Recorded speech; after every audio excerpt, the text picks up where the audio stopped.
Welcome to another episode of the Tom Schimmer Podcast. Happy Monday, everyone. Hope everyone had a great weekend. Now, this is the last regular episode before we head into the summer months. So for June, July, and August, I've got some plans to try some different things. So stay tuned for that. Should be fun. I'm going to try to branch out a little bit, maybe have some different conversations than the usual ones. So like I said, I'm not quite sure where we're going yet, but stay tuned as things unfold. Upcoming events to remind you of both this spring and into the fall. First, this week, we've got the big conference in Las Vegas, the Assessment Center Institute. That'll be Wednesday through Friday, May 24th through 26th. Again, happening this week. Into the fall now, we've got the Grading from the Inside Out 2-day training. That'll be in Jonesboro, Arkansas, September 25th and 26th. Charleston, South Carolina, October 11th and 12th. And St. Louis, Missouri, December 6th and 7th. And just a reminder that the St. Louis event will be facilitated by Solution Tree Associate Natalie Vardabasso. Standards-Based Learning in Action, that 2-day training is going to be in Seattle, Washington, October 16th and 17th. I have links in the show notes for all of those events should they be of interest to you. Also, one more reminder that my new book, Redefining Student Accountability, is finally out.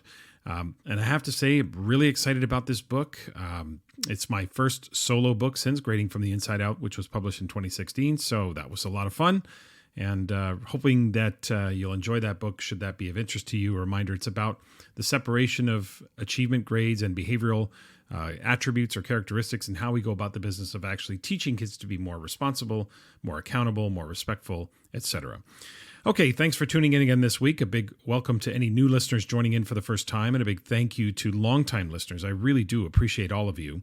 This week, my guest is once again Dylan Wiliam. This will be part 2 of my interview with Dylan about all things assessment, so really excited about that. And in Assessment Corner, I want to talk about this fake war in grading reform that some seem to want to manufacture. So that's today's plan. Let's get to it.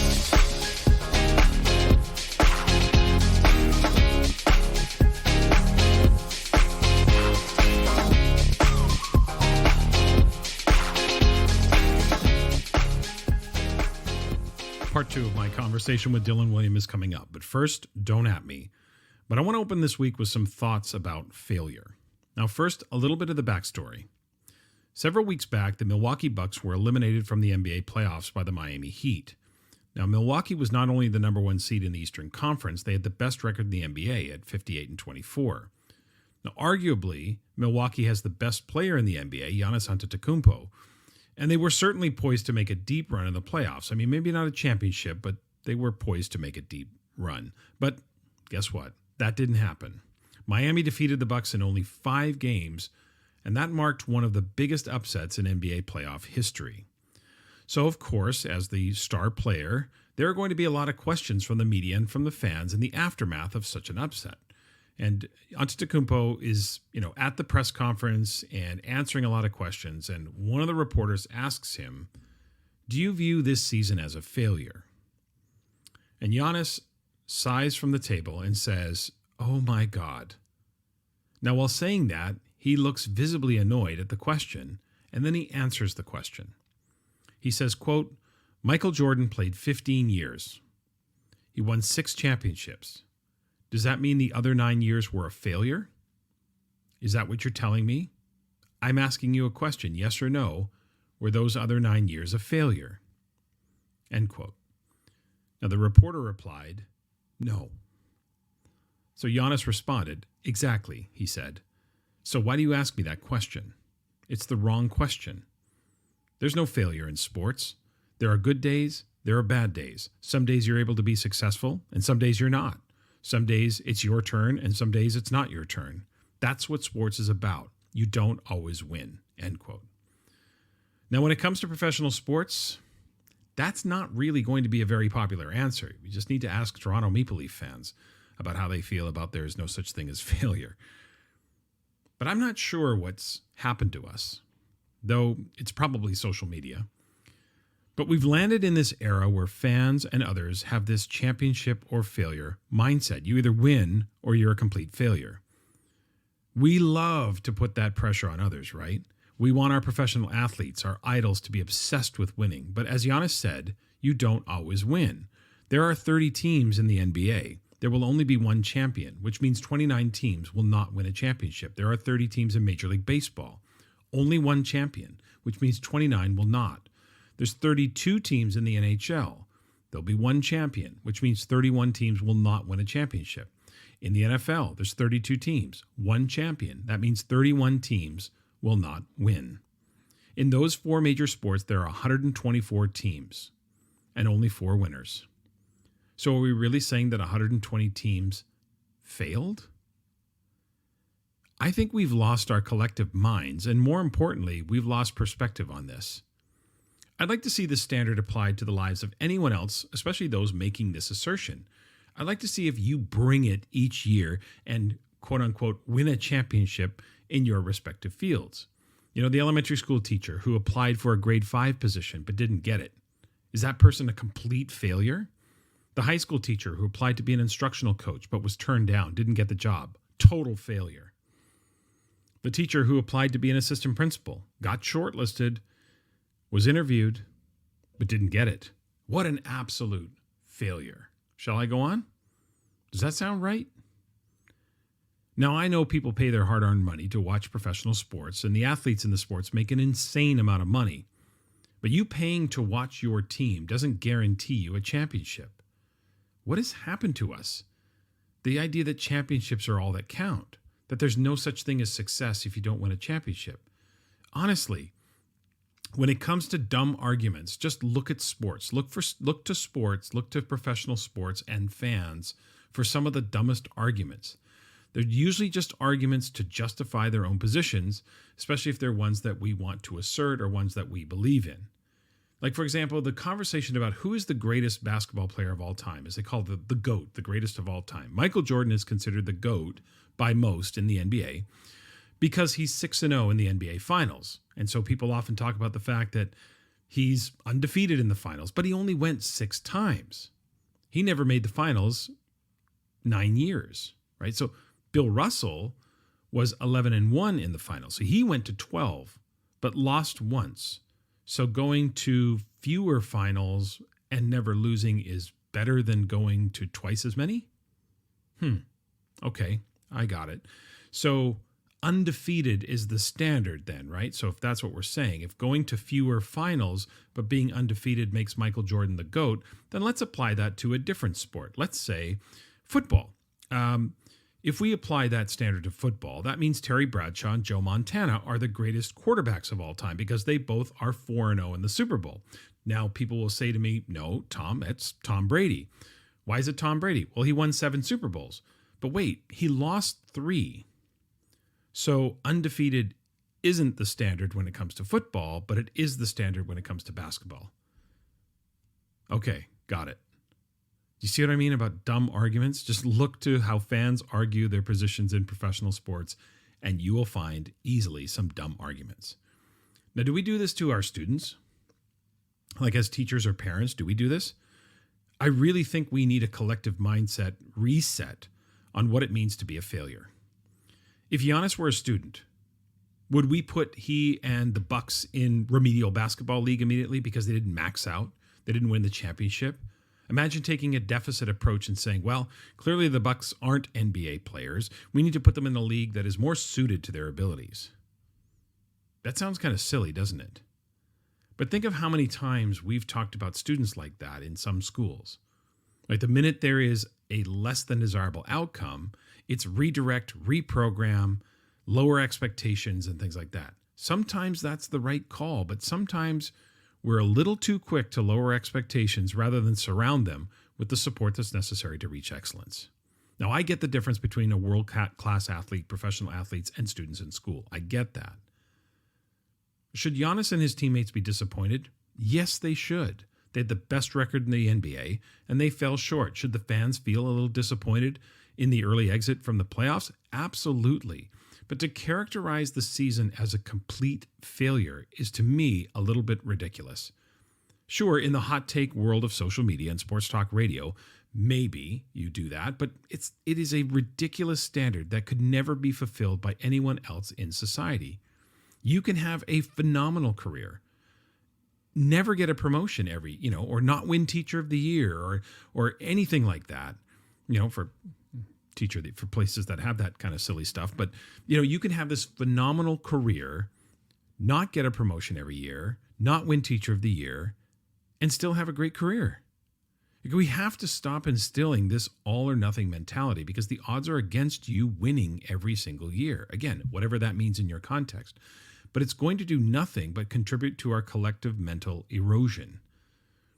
I'm not saying we should strive for mediocrity. We have to strive for excellence. Do everything possible to get there. And then you just have to live with the results, and everything that was within your control, just look at it and say, listen, I did the best I could given the situation. I mean, it makes for a great soundbite, the idea that it was a complete failure. But it really is an unhealthy way to look at failure in whatever endeavor we are involved in. Strive for excellence. Yes, be the best. Try to be the best. But understand that in a 30-year career, there are going to be ups and downs. The premise of the reporter's question was intentionally provocative, of course, right? So Giannis says, yes, it was a complete failure. It makes for a great headline. If Giannis says no, then of course it makes for a great headline. Like I said, I think we need a collective reset on how we view failure in our society. You don't always win. You don't always get the promotion. Students don't always get it right the first time. Graduates don't always get into their first choice university. That's life. And we have to learn to accept that in all walks of life, including this fantasy world of professional sports. That there isn't this constant binary choice between epic success and disastrous failure. There is also the journey. There is also the learning. There is also the growing. There's the regrouping, the relearning, the reinvigoration that leads to eventual success. As that old expression goes, there is no such thing as failure. You're either succeeding or you're learning. 3, 2, 1, go!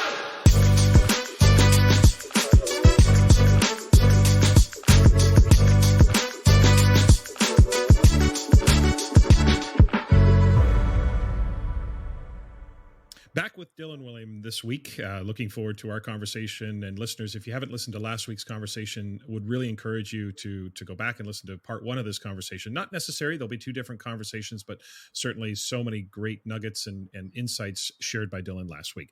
But Dylan, as we begin part two this week, I want to begin by digging into specific practices and strategies. And I want to start with feedback. In particular, I want to point to a chapter you wrote in the Cambridge Handbook on Instructional Feedback in 2018. In that chapter, you wrote something about one of the most important nuances when it comes to feedback. And I've really picked up on that with my work, because I think sometimes we oversimplify the impact of feedback and how it's just this idea that, I'm going to give feedback in absence of a grade and we're going to have this learning explosion. And I don't think it's that simple. And I think you would concur with what you wrote. And what you really wrote about was that feedback doesn't always work, and that there is a difference potentially in the effectiveness of feedback that is focused more on improving performance on a task or an assignment versus feedback that is targeting the learner and the idea of impacting their long-term learning. So can you talk a little bit more about that nuance, about why is it that feedback doesn't always work, and what do we really need to drill down and focus on when it comes to feedback being effective for classroom teachers and also effective for students advancing their learning? I should begin by saying that chapter, I was invited to contribute to that handbook, and I really didn't want to write it. I didn't think I had anything more to say about feedback.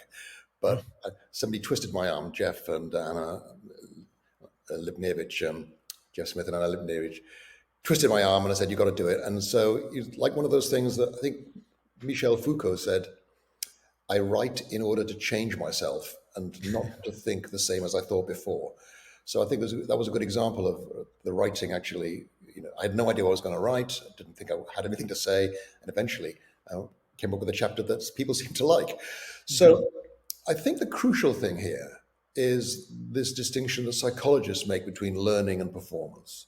Mm-hmm. So performance is how well you complete a task, an instructional task, and learning is the changes in long-term memory that occur as a result. And what concerns me is that oftentimes teachers give feedback that is intended to improve the work the student hands in.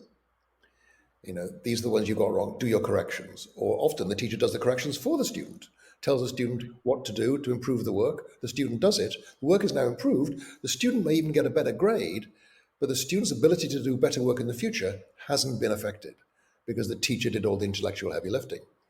I see this being underscored with things like rubrics. Rubrics tell the students what they need to do to get an A.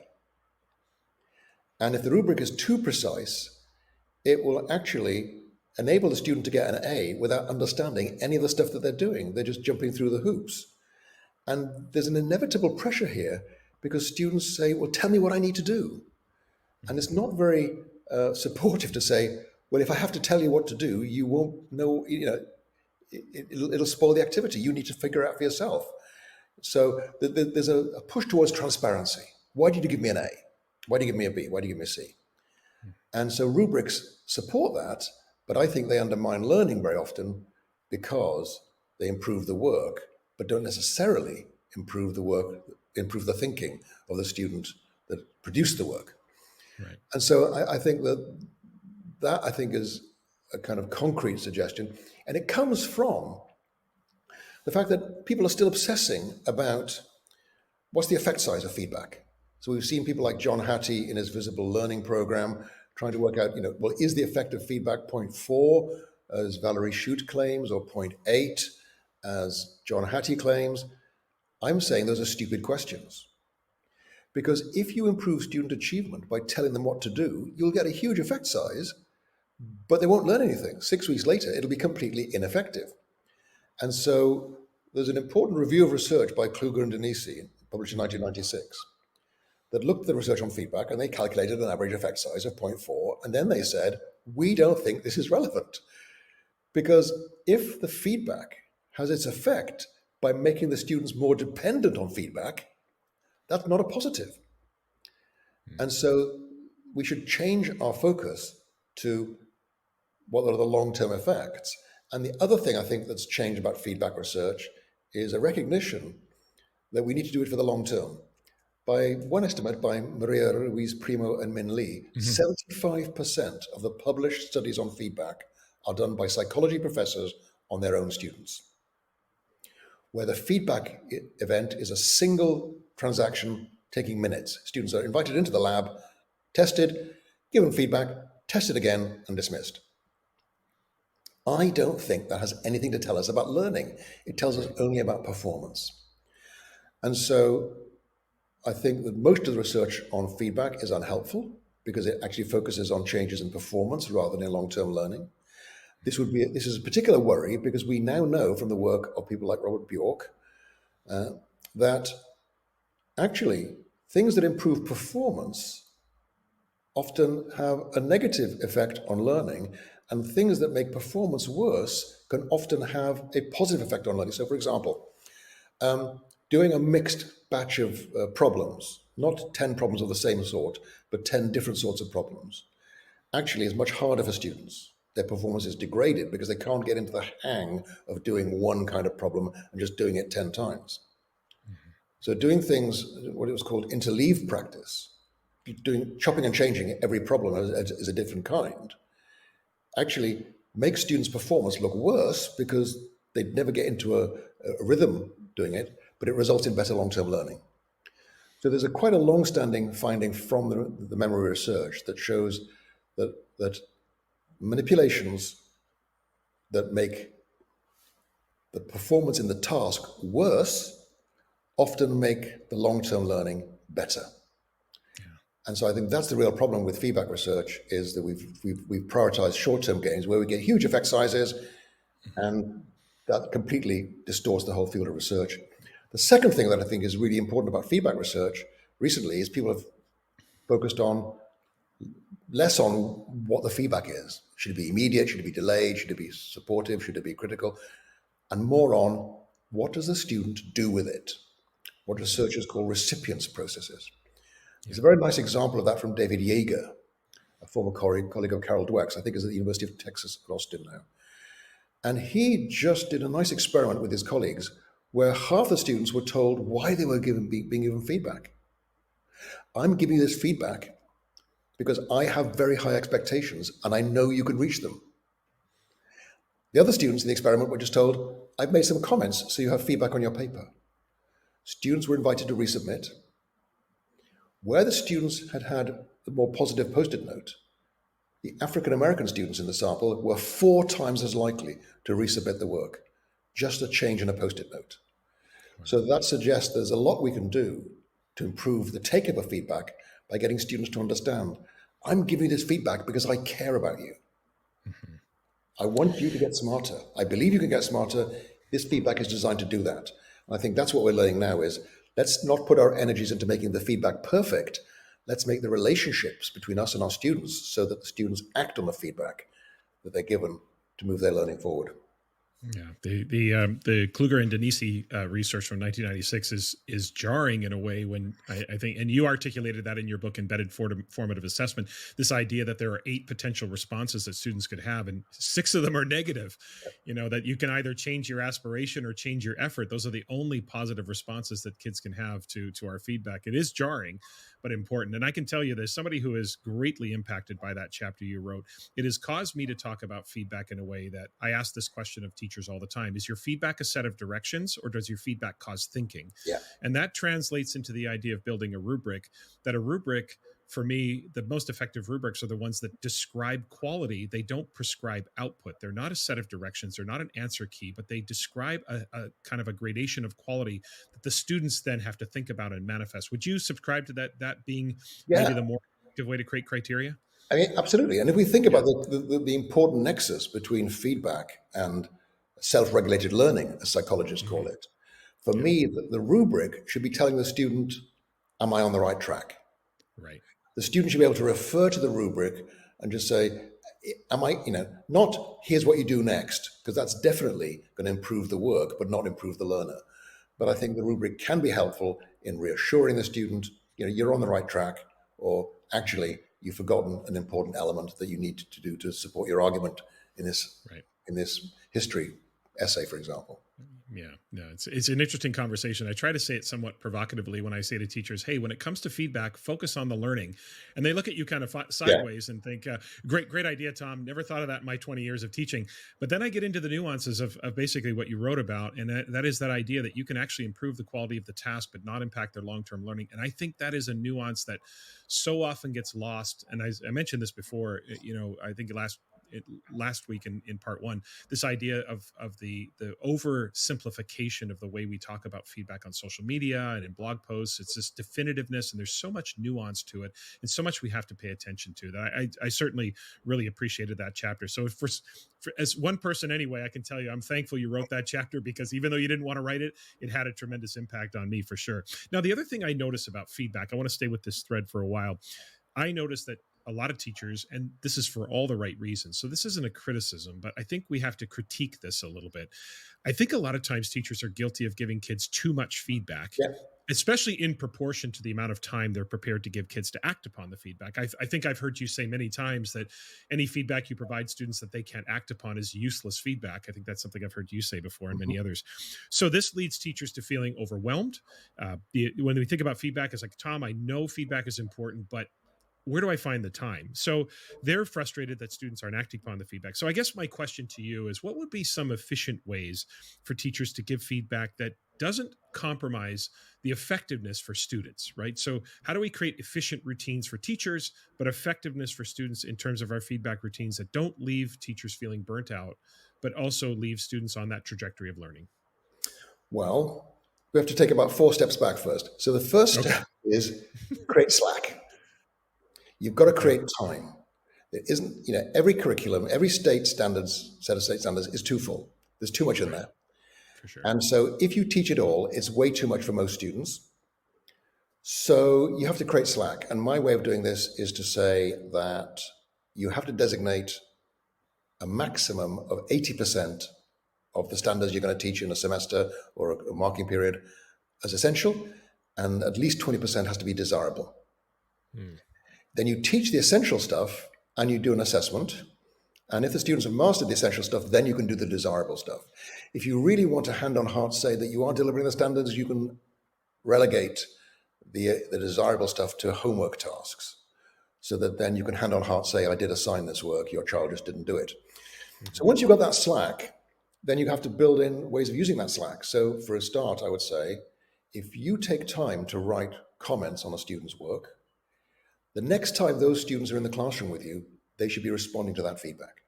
If it's worth your while writing comments on individual students' work, it's worthwhile taking class time for them to respond to that. And that's a good way of differentiating. So, for example, one history teacher I know, what she does is she writes 3 questions on each student's work, where they've got an argument about a historical event, for example. Now, the point is, you could be the smartest kid in the room, you still know you're going to have 3 questions. It's a different set of questions from your partner, your neighbor, who's less gifted than you. But the important point is, you know there'll be follow-up. Feedback is what's next in my learning. Right. The second thing to realize then is that you very quickly reach diminishing returns. So yes, you could actually give comments on every single thing the students do, but that's not a good use of the time. You'd probably be better off spending some of that time planning more effective instruction. So I've proposed something I call 4 quarters grading or 4 quarters marking. So 25% of the time that you allocate to grading should be you giving comments on students' work. 25% should be what I call whole class marking. You take in all the students' work, you read through all the students' work, and then you decide, what things do I need to go over again in detail with the whole group? Maybe 2, 3 students you need to pick up individually, but the idea is you pick up as much as you can at a whole group level. As I say to my pre-service teachers, teaching is interesting because students are so different. It's only possible because they're so similar. Right. And so the idea is most of the students will have the same problems and the same misconceptions. Then 25% peer assessment, 25% self-assessment.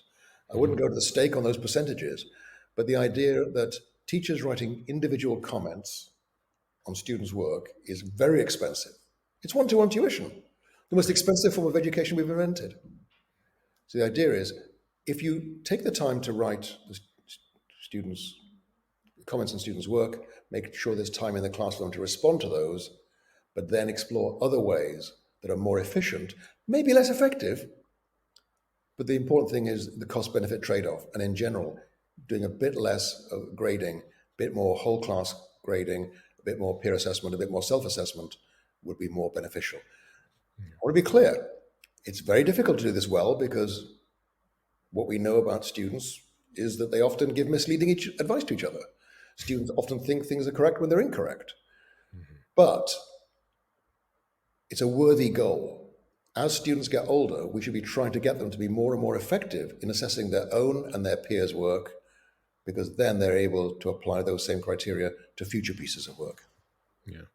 I think that's a great way to look at it, because I love the whole notion of synthesizing it to say half our time should have students in self and peer assessment situations where the students are at the center. And something we talked about last week and something that I talk about a lot, which is helping develop our expertise in assessment, is to teach the students to do this for themselves so that they're at the center of that experience. And so I think that's and like you say, we don't have to drill down on those percentages exactly, but it's the idea that half our time it should be. Would you make any adjustments? Again, we're not locking into those percentages, but I'm thinking about what kind of a distinction would you make in terms of a novice learner versus a learner that's approaching proficiency or even mastery with the content? Would you change that sort of distribution of time if someone was more novice than you were? If you were putting most of your students, for example, in a self-assessment or a peer assessment situation, what might a teacher think about when it comes to more novice learners at that moment? I have difficulty with the novice expert distinction as applied to regular whole class instruction. Okay. Because if the student's time is being well used, the focus of what's going on should be something where they're a novice. Right. So yes, some students might be further ahead than others on this particular task, in which case don't spend time on that task, work out what's next for those students.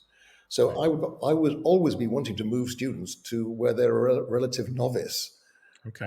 In terms of the content, because I'm trying to push them further forward. Yeah. So it's looking for kind of what I call inclusive differentiation.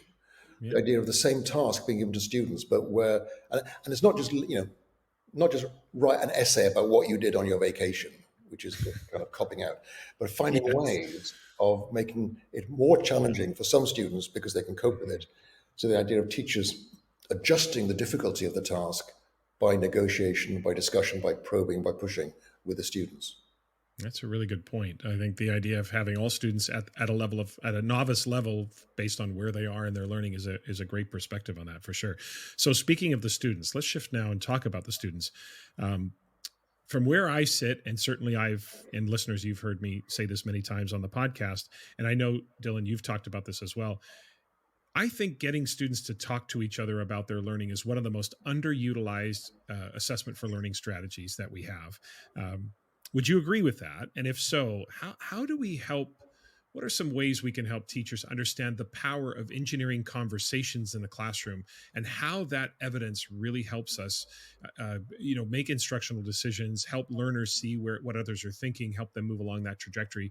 It on one level is so simple. How do we get kids talking to each other about their learning? And yet it still seems to be underutilized in classrooms. I don't know if you subscribe to that or not, but that's from my view, it seems to be one of those strategies that gets underserved in the classroom, but has such a powerful impact on learning. I agree it's underused. Okay. I don't think it's simple. Okay. So simple in concept or the idea. Let's get into the complexities then. So I think many teachers are rightfully cautious about this. And the best illustration of this is the work of Graham Nuttall in New Zealand. And he just did this extraordinarily detailed tape recording of conversations of students working in groups, and they had a microphone on each table, and these conversations were recorded and transcribed. And I'm going to characterize this in a very crude way, but basically 50% of what kids learned, they learned from their peers rather than from the teacher, and 50% of that was incorrect. Wow. So teachers are rightly concerned that bad collaborative learning is really bad. It is worse than teachers standing at the front and droning on. So fortunately, we now have some quite good research evidence about when it's effective. And so you've got the work of the late Robert Slavin, who suggests there are two things that need to be present, which is group goals. Students are working as a group, not just in a group. Right. And each individual member of the group needs to be accountable to the group for putting forward their best learning efforts, which must be visible to the others. We get that in the orchestra. One student playing a wrong note because they didn't practice harms the whole performance group goal. Right. And everybody knows who played the wrong note. Individual accountability. Yeah. The problem is teachers often set up collaborative tasks in the classroom in a way that 2 or 3 students can do the work for the whole group. So the second problem is teachers often focus the work on the best product or the best outcome. For me, effective cooperative learning, the goal is the maximum learning for each member of the group. Mm-hmm. Not just the best average learning, certainly not the best artifact produced. It has to be the case that every single student in the group learns. And I think that's the really crucial thing, is that teachers need, and teachers should encourage students to learn, to talk, but you need to be monitoring the quality of those conversations to make sure that students aren't misleading each other, because we know, because of what's called the Dunning-Kruger effect, we know that the less you know about something, the more likely you are to overstate your level of knowledge.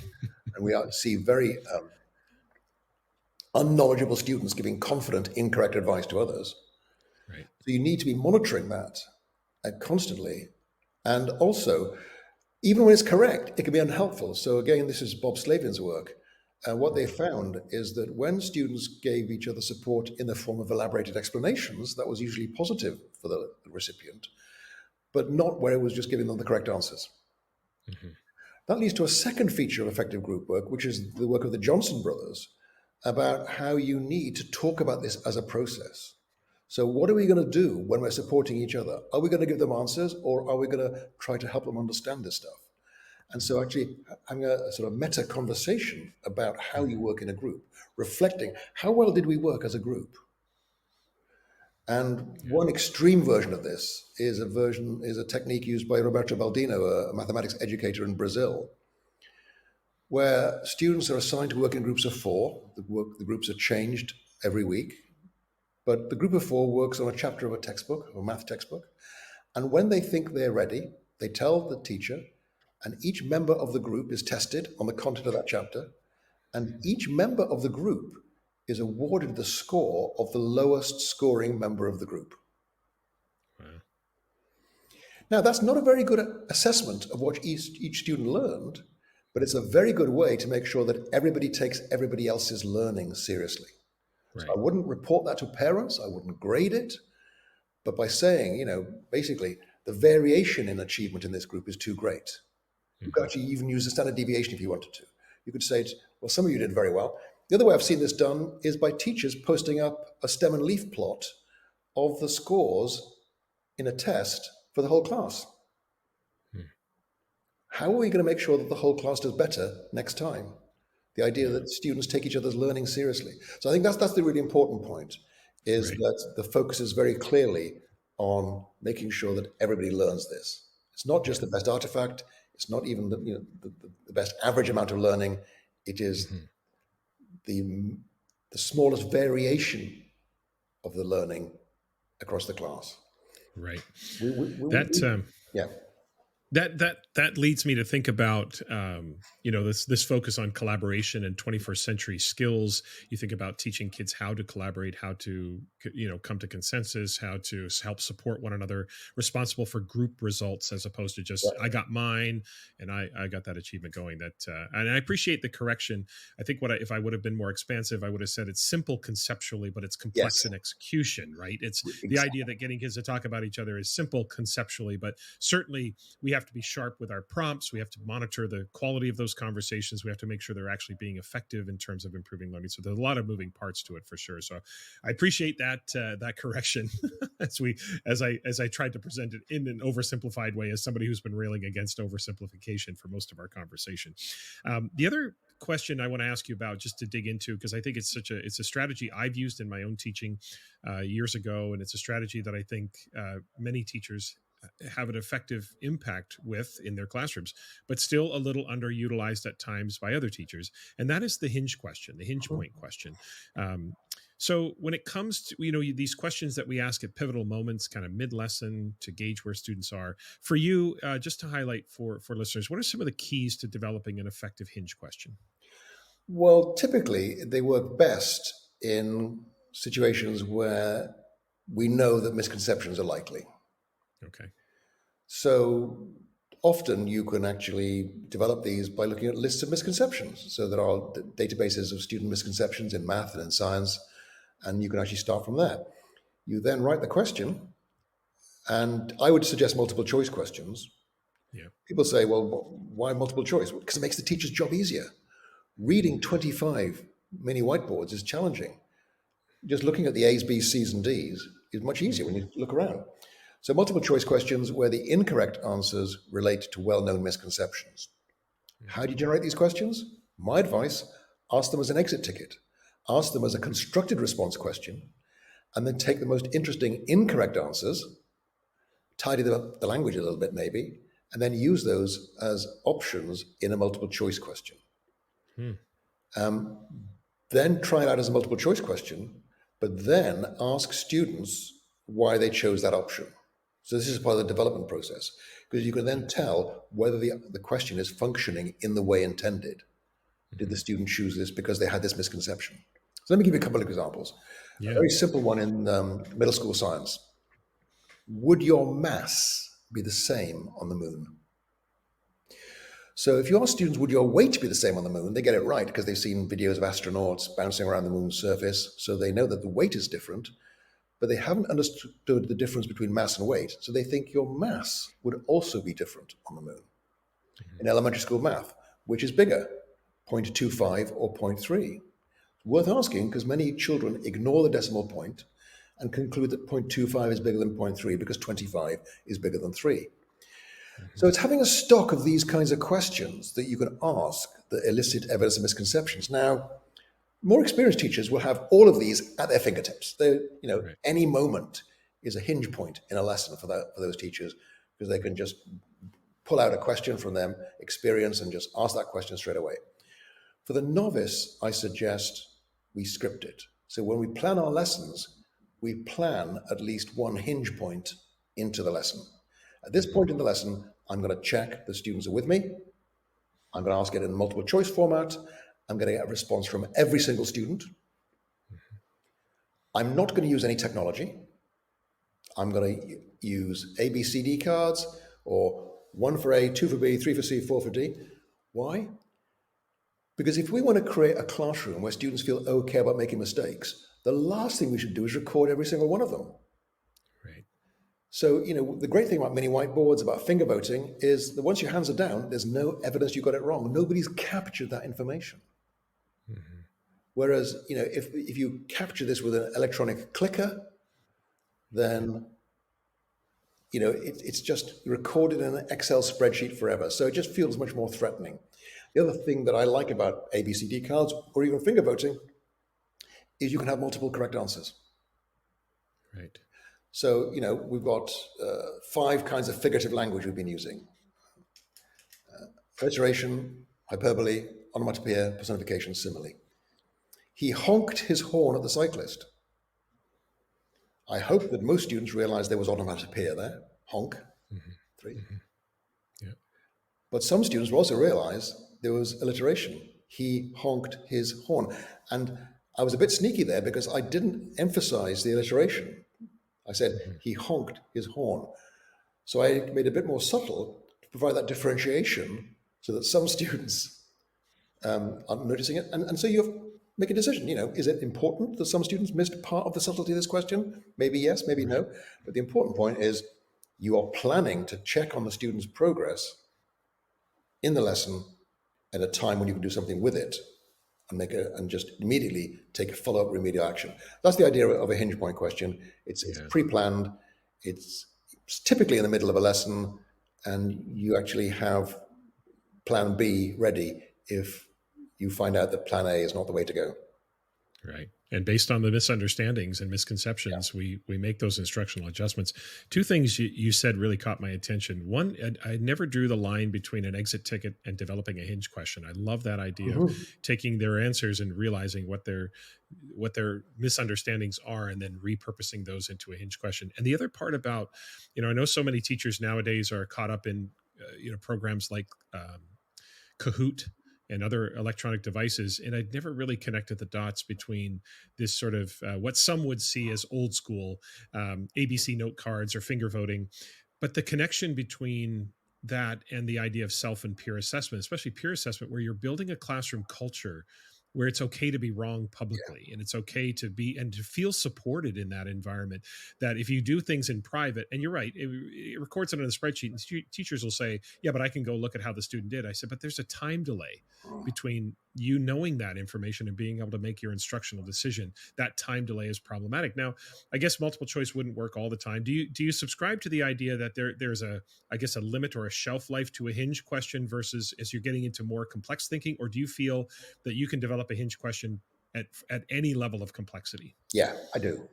So I use them in my master's teaching and in my PhD teaching. So, for example, when I do a course on the psychology of learning, I give them a chapter on the distinction between Piaget and Vygotsky's thinking about learning. Okay. They know that the next session, there's going to be a multiple choice question on which of these is the most important distinction between Piaget and Vygotsky. Okay. One of them is Piaget believed in levels of development and Vygotsky didn't. That's wrong. Piaget believed in equilibration and Vygotsky believed in cultural historical activity theory. That's also wrong, but it's the kind of headline they might have picked up. So that has 2 purposes. One is to give me information about where their thinking is. But secondly, it's a really great way of making sure that students have done the reading. The fact that they know that, and this actually solves a lot of problems we're going to have with ChatGPT. We don't want students to bring back written assignments because we don't know. It could be ChatGPT, it could be an older brother or sister or a parent doing the work. Right. But when they know that mastery of this chapter is going to be probed with a multiple choice question, 4 options, but they're, a sentence long and quite subtle in terms of the distinctions. That, I think, gets people to focus. And I use the same thing when I'm teaching null hypothesis significance testing. What does it mean to say that a result is significant p less than 0.05? And again, I've got 4 questions there. Typically, students get that wrong. Many textbooks get that wrong, in fact, because it's very subtle. So so yes, there's always a trade-off here. you could always get better, more sophisticated information by interviewing, by dialoguing, by giving students an oral examination, in effect. But the question for me is not, is that evidence from the multiple choice question perfect? No, it's not. Is it a good trade-off in terms of time? Usually, yes. So, the important point in education improvement is opportunity cost. Every minute we spend on something is a minute we don't have to spend on something else. And I think multiple choice questions, just in terms of the rapidity with which teachers can process the results, actually lend themselves to really highly effective practice, much more so. And the other thing, I haven't mentioned this, but I hope it's clear from the questions I've just shown so far. People say you can't assess higher order thinking with the multiple choice questions. That is simply not correct. You can assess higher order thinking. It's a bit more challenging, that's all. Yeah. I think that's an important point to make there, is that the questions have to be of high quality. I think too often, and I don't want to cast everybody as sort of a single monolith, as I've said many times before, but certainly we look at multiple choice. The advantage of multiple choice is the ease and quickness with which you can score it.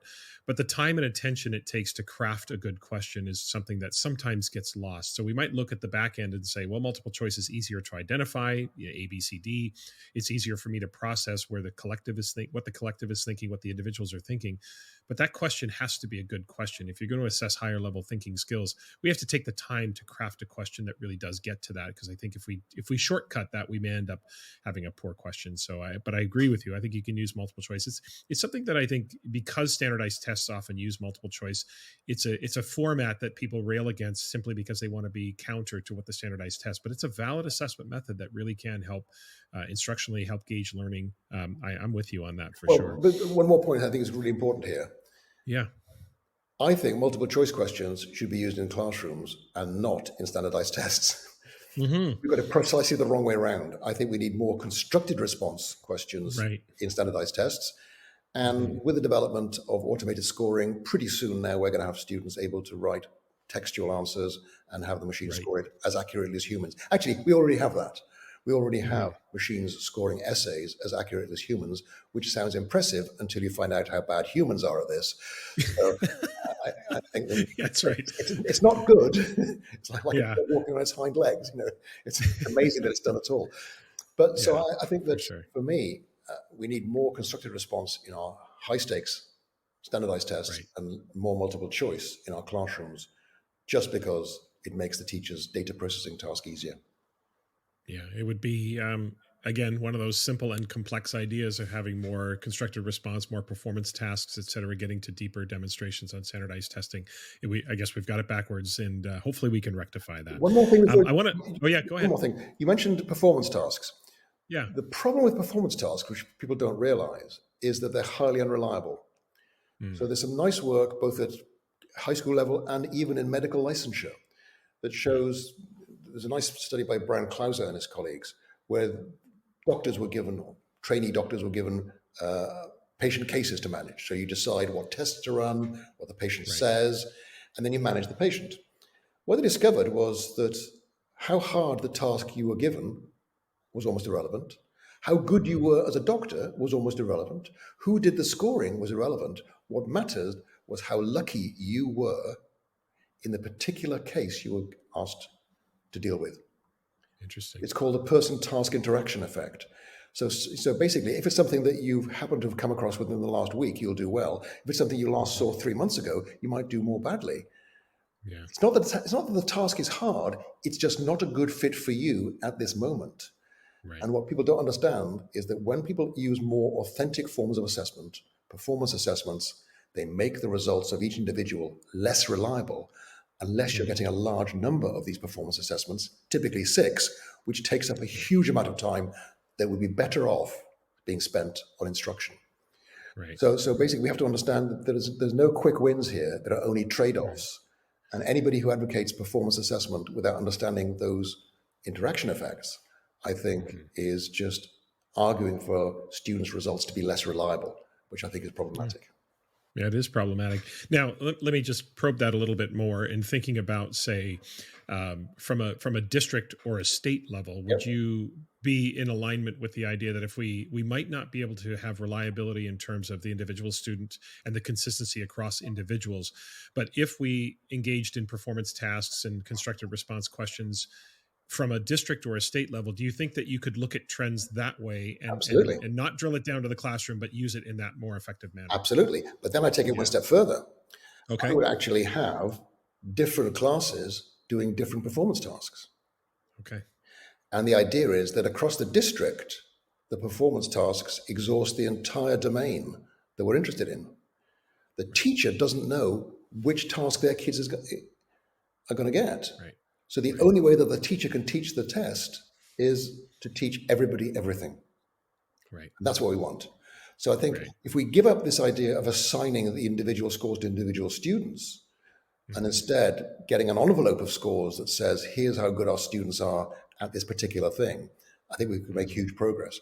And if you wanted to, then you could actually tie that to teachers' grades so that you can actually tell the teacher, in this class, you've got 6 kids who are proficient, 10 kids who are advanced, 3 kids who are basic, 2 kids who are below basic. You decide who they are on the basis of your classwork grades, but the envelope is defined by the score of those students on that standardized task taken by every student in the district. Yeah. There's just so many opportunities there that we're missing right now in terms of what large scale assessment could provide to us in terms of system decisions and teacher growth and all of that. And we just seem to want to drill it down to the classroom, and the idea of accountability and connecting it to funding and teacher evaluation and all those things that really do beating up teachers and schools with the data, just so unhelpful in terms of what it could be. So interesting perspective on that. Okay. So let's finish up part 1. I want to turn the spotlight on you and give you a chance to sort of talk about what's next for you. What are you working on? What's kind of piqued your curiosity lately? What can listeners look forward to from Dylan Wiliam in the future? Scale. Okay. I'm now less interested in I probably won't do any more research ever again. I'm 67. I've retired formally from university life. I'll still do commentaries in peer-reviewed journals and things like that. But I'm now much more concerned about how do we change 2 million classrooms in the US. And there are far too many researchers working on little boutique projects that will work with a dozen classrooms. And we understand what's happening in those classrooms. That's a search for knowledge. I'm interested in a search for transformative change. And so I want to see how to move a system. And that's my big focus. It's partly advocacy. It's partly designing things in the right way. So one of the things I've become clear about is no educational innovation can be implemented in a classroom in the way intended by its inventor. We have this idea of what classrooms should look like, and it never looks like that when you have to invent it in real classrooms. Lawrence Stenhouse had this wonderful phrase, most educational reforms treat teachers as intellectual navvies, day laborers, who are told where to dig, but not why. The problem is if you tell teachers what to do, but don't tell them why they're doing it, then when they have to make adjustments to make it work in their particular context, and they always do, they may make the wrong adjustments.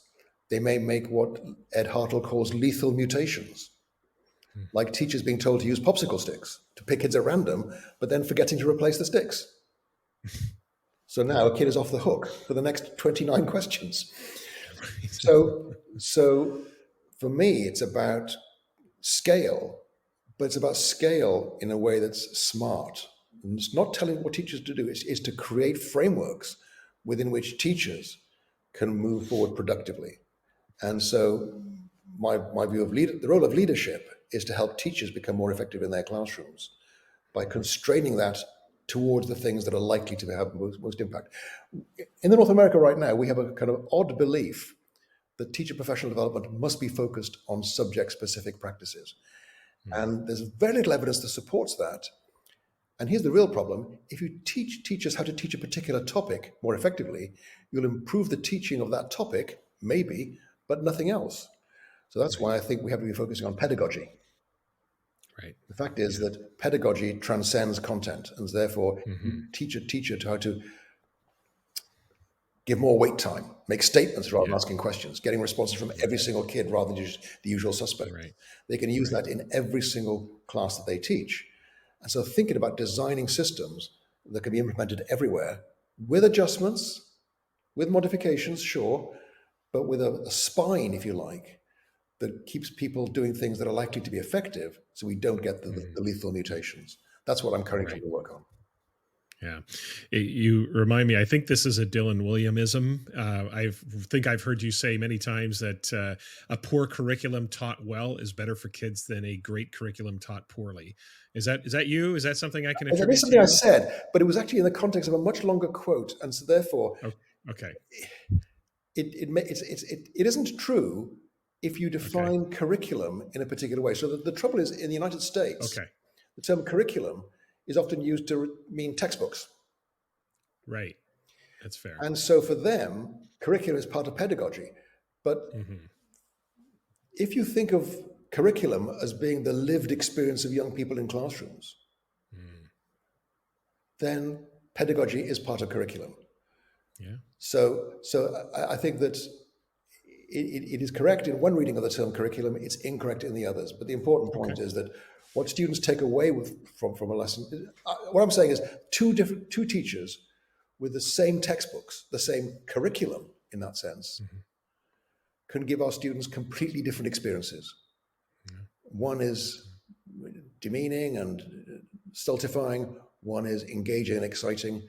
It's the same curriculum in terms of the same textbooks, but it's how the teacher uses those textbooks, whether the teacher explores alternative answers in math, for example, rather than saying there's only one correct answer. All those things could happen with the same curriculum if curriculum means textbooks. Yeah, there's always nuance. There's always specificity and things we have to consider on all angles. Fascinating conversation, Dylan. I could continue for another few hours. Never get tired of the insights and expertise that you bring to these conversations. But we are going to finish part 2 with a much lighter question, and this is really self-serving on my part because as I travel around, I like to learn about where are the best places to eat and where the great restaurants are. And you, of course, live in, if I'm pronouncing this right, Stark, Florida. Is that right? Is that correct?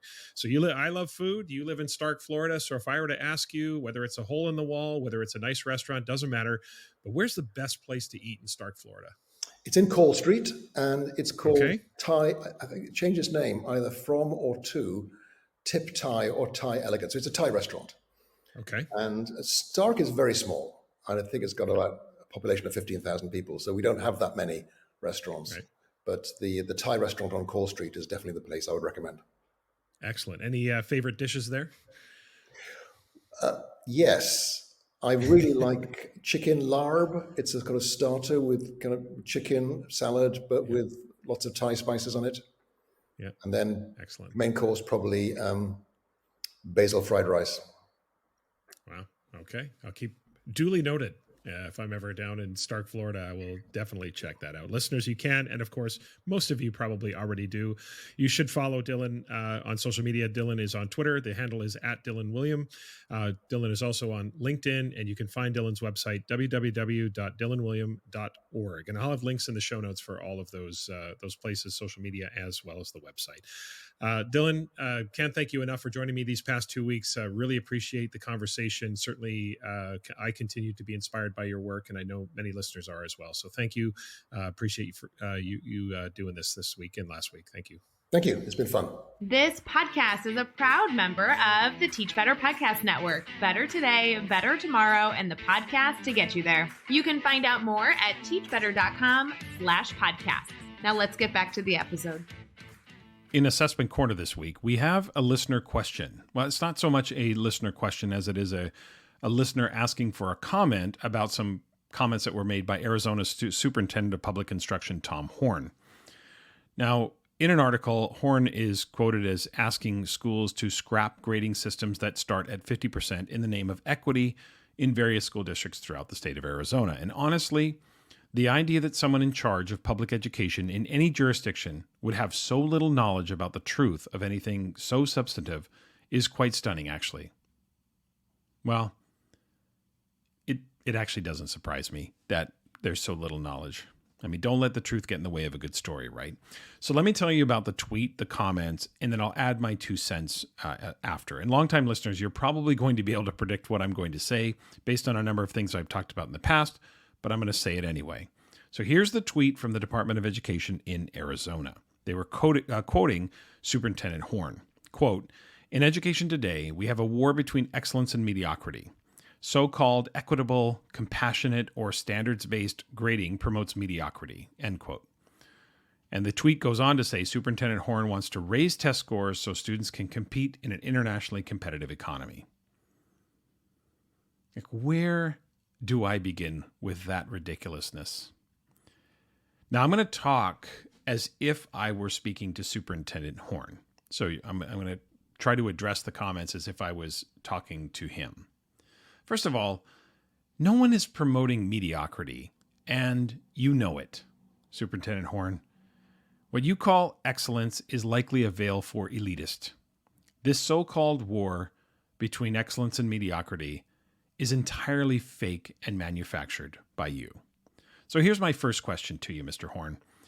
Are you arguing against equity and compassion? Are you suggesting that grading continued to be riddled with implicit bias that disproportionately impacts some students by race or by socioeconomic status? Are you suggesting a cold-hearted, ruthless approach to student assessment, even though student assessment is a very human, very emotional experience? Now, if, sir, you are conflating compassion with the lowering of expectations, then you might be less informed about assessment than I first thought. I know it sounds clever and smart to use the words so-called in front of ideas you disagree with. So let me try it.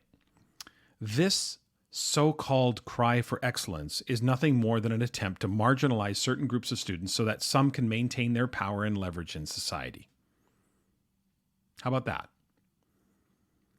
Excellence, within the context you're using the term, Mr. Horne, is about as loud a dog whistle as I've heard in a long, long time. Here's my second question for you, Mr. Horne. Are you suggesting the removal of curricular standards? I'm assuming not.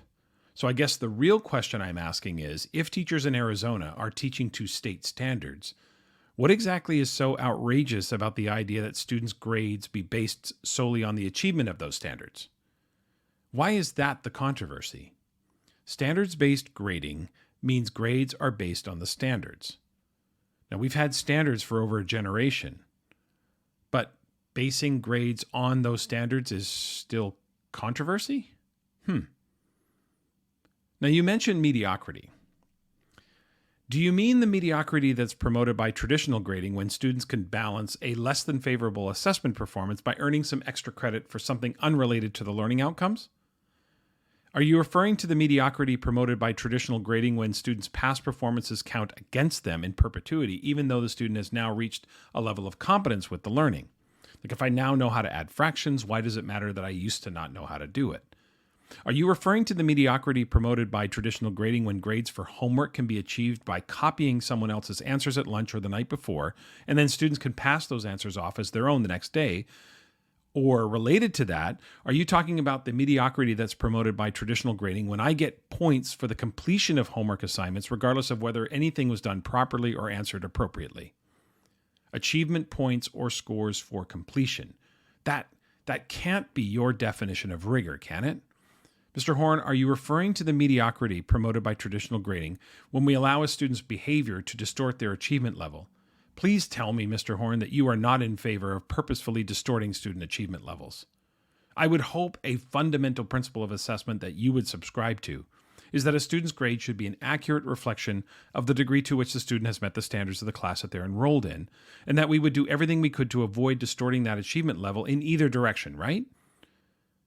Lowering my achievement grade because of a behavioral misstep or poor attitude would certainly contribute to inaccurate reporting. Unless, of course, you are of the mindset that validity and reliability don't matter at all.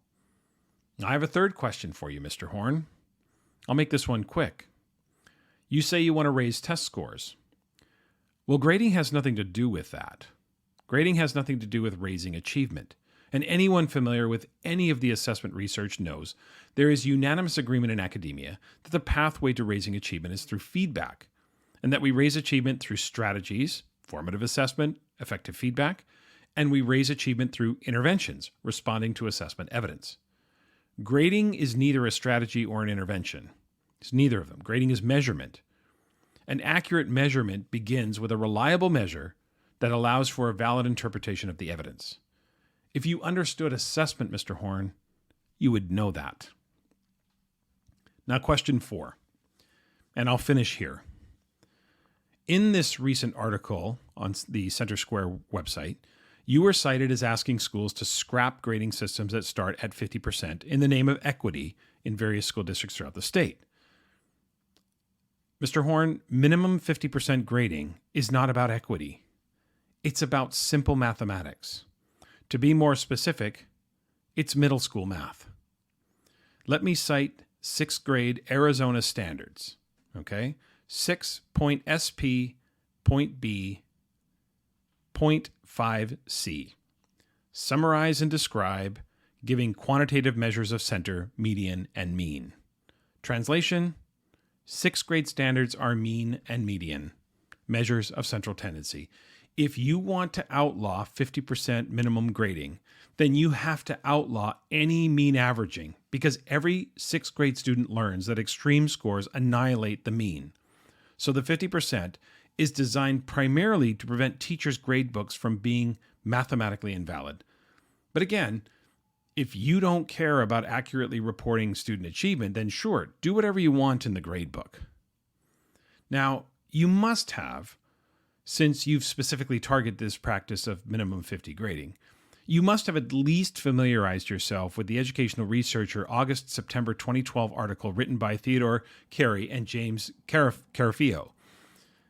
That article was called The Minimum Grading Controversy, the results of a quantitative study of 7 years of grading data from an urban high school. It was a 7-year study from one school where minimum grading had been implemented to better evaluate the competing claims. These competing claims were that some argued that struggling students were given a reasonable opportunity to recover from failure, whereas critics said minimum 50 grading produces, or induces, I should say, grade inflation and social promotion. Now, because I'm sure you're familiar with the article, I'll just remind you of the summary that in the statistical analysis in that research, it revealed no evidence that minimum grading was inducing either grade inflation or social promotion. Now, I understand, Mr. Horne, it is tough when the research doesn't support our assertions or our narrative. And I do recognize that this is just one study, which is fair, but it feels like one more study than you're citing. I'm just saying. None of this is new. We all know what this really is. Only those on top or in elite positions fight against ideas like equity and compassion. As the expression goes, when you've been on top for so long, equity feels like a loss. No one doing the work of grading reform with any kind of seriousness is talking about lowering expectations or moving away from excellence. That might be a convenient narrative for you, Mr. Horne, but it lacks any kind of credibility. To suggest that standards-based grading is antithetical to excellence is either a calculated mischaracterization of the truth or a willful act of ignorance, neither of which should be acceptable from a person in your position. If you're going to comment about assessment and grading, please familiarize yourself with the most basic research associated with it, or at least talk to someone who has that expertise. What this really is an exposure of the truth behind this whole assertion. This really exposes that some who say all don't really mean all. Those who have most benefited from the traditional system will do anything to maintain the imbalance that secures their privileged position within the system. 3, 2, 1,